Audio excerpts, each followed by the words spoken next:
préparez prochainement un voyage à Venise? Alors restez bien jusqu'à la fin de cette vidéo car nous vous expliquons toutes les options pour se déplacer facilement à Venise et surtout éviter les pièges à touristes. La première chose à savoir sur Venise, c'est que c'est une ville sans voiture. Tout se fait à pied ou sur l'eau.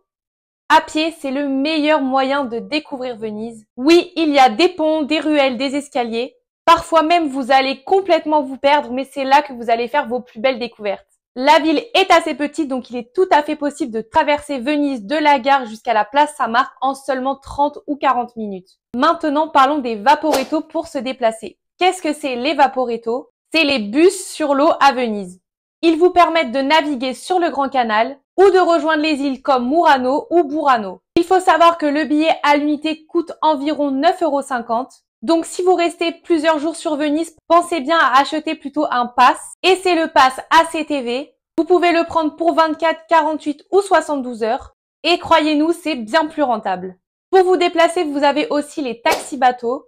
Ils sont ultra pratiques si vous cherchez un transfert direct, notamment jusqu'à l'aéroport, jusqu'à votre hôtel par exemple. Mais attention, c'est très cher. Vous pouvez compter entre 100 à 130 € la course. Si nous pouvons vous donner un conseil et un bon plan, une autre alternative, c'est de réserver une navette partagée pour que cela vous revienne beaucoup moins cher.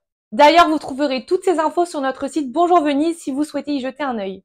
Maintenant, pour vous déplacer depuis l'aéroport, il faut savoir qu'à Venise, il y a deux aéroports. L'aéroport Marco Polo et l'aéroport Treviso.